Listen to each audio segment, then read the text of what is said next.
Voltando à nossa aula, pessoal, nós vimos então o sólido de revolução, nós vimos o blob, e agora a gente vai ver um objeto que a gente chama de PET. PET, traduzindo do inglês, é como se fosse um retalho, né? Um pedaço de tecido, um pedaço de pano. E eu posso imaginar esse objeto como sendo isso mesmo, tá? Um pedaço de retalho, de pano, ou seja, algo que pode se deformar, a superfície, não é, que pode se deformar dependendo da aplicação de alguma força, por exemplo. Então é para isso que ele serve, né? Eu posso fazer uma superfície deformável com um PET, eu posso simular um pano, eu posso simular uma superfície aquática, enfim, algo que tenha essa característica de superfície deformável. Mais uma vez, eu vou vir para a minha lousa antes de mostrar no PowerRay, para a gente poder enxergar um pouquinho melhor como funciona o PET. Eu não vou, pessoal, de início, desenhar o sistema de coordenadas, tá? Para não complicar ainda mais. O meu PET, pessoal, ele é como eu falei para vocês, olha, agora faz até sentido eu fazer o meu desenho mais feinho, né? Ele é um pedaço de pano, tá? E se ele é um pedaço de pano, ele tem pedaço quadrado ou retangular, melhor dizendo, de pano. Então ele tem 4 vértices, tá certo? Acontece que esse pedaço de pano que tem 4 vértices, eu divido ele em mais 3 seções, tá? Ou seja, eu divido ele em mais alguns retalhos, tá? E esses retalhos, eles vão dar origem, aliás, esses cortes, não é, vão dar origens a outros retalhos que, por sua vez, terão outros vértices, tá? Então, no final das contas, nesse PET que eu criei, eu tenho um conjunto de pequenos retalhos formando um retalho maior. Notem que eu tenho 4 pontos na vertical, 4 pontos na horizontal. Então, o meu PET ele é composto por 16 pontos, tá certo? E claro, não é? A cada 4 desses pontos eu formo um pedaço, um PET menor, né, desse meu PET maior, tá? Então, olha, são retalhos que unidos dão origem a um retalho maior.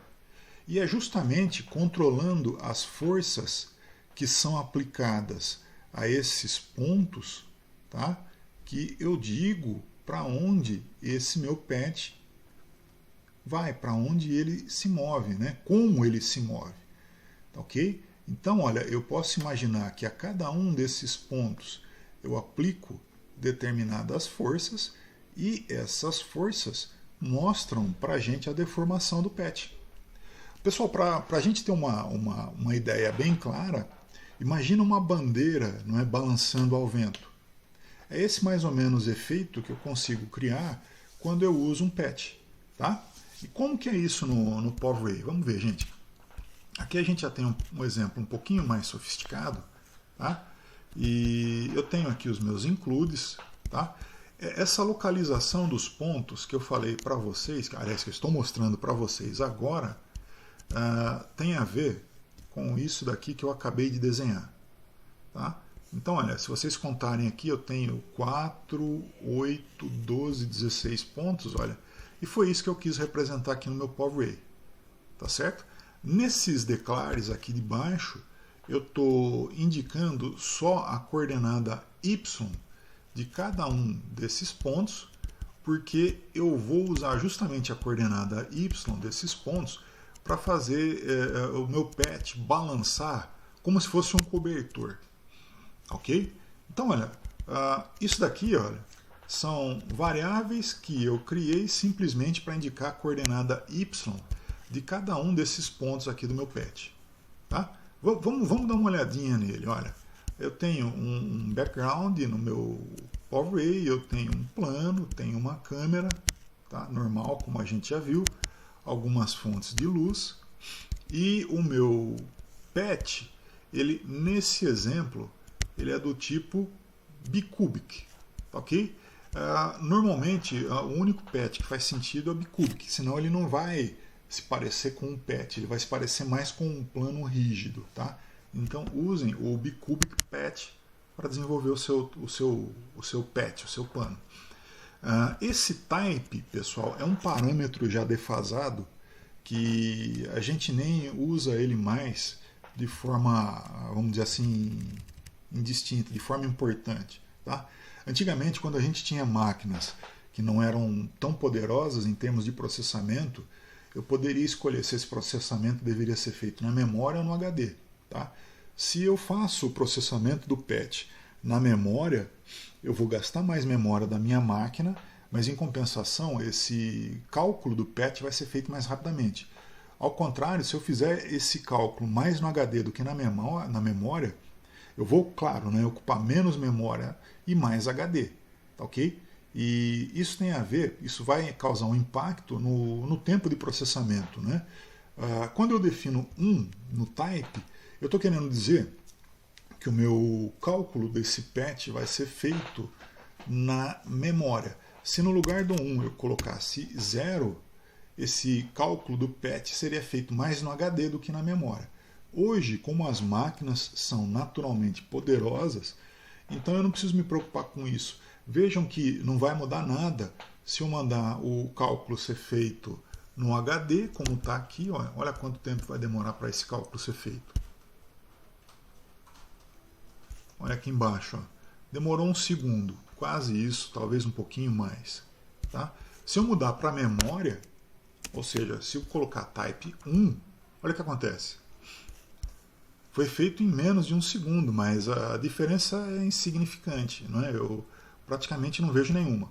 De qualquer forma, como hoje a gente tem memória de sobra para esse tipo de processo, para esse tipo de processamento, então eu vou deixar sempre o type como sendo 1. Ok? O próximo parâmetro, pessoal, é importante e flatness significa para a gente quão suave vai ser a união entre esses petzinhos aqui, tá? Quão suave vai ser a união entre esses PETs. De novo, antigamente isso era um parâmetro relevante porque eu tinha um custo computacional muito grande se eu tentasse gerar um PET tão bonitinho como esse que vocês estão vendo aqui. Olha, tá bem juntinho, né? Parece realmente que é um pano.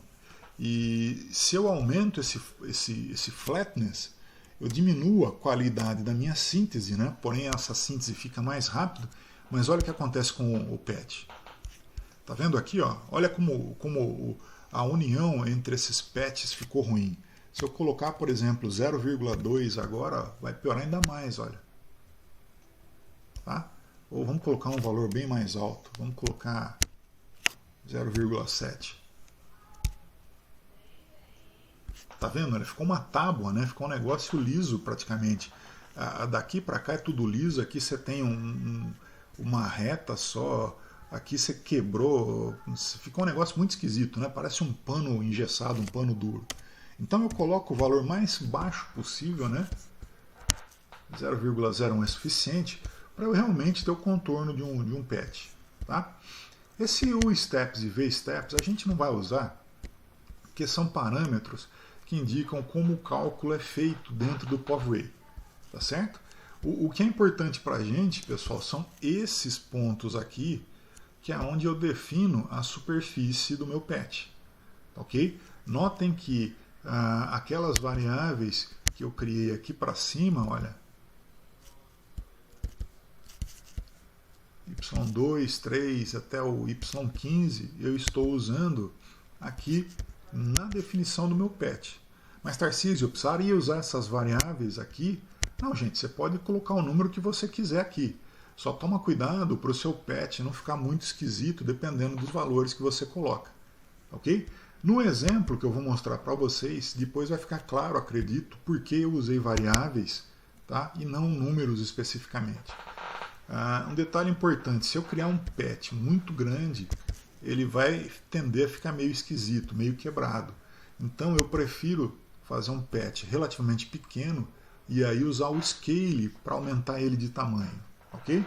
E aqui para fechar, além do scale, eu usei um translate e um determinado acabamento. Tá certo, gente? Então, meu arquivo ele tem só isso. E aí ele dá origem a esse pet aqui que vocês viram. Ó. Mais uma vez, vamos rodar um programa para ver o efeito desse pet. Tá? Vamos tentar rodar esse cara aqui. Já vou abrir com outro software, não vou nem abrir com esse. Olha que legal, pessoal.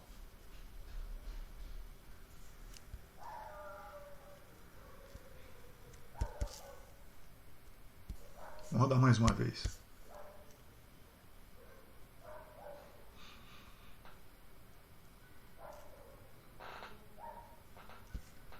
Pessoal, o código dessa animação vai ficar disponível para vocês, tá? Tá aqui.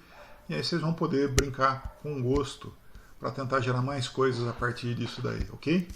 Bom, eu vou interromper esse vídeo e já já eu dou sequência. Até já!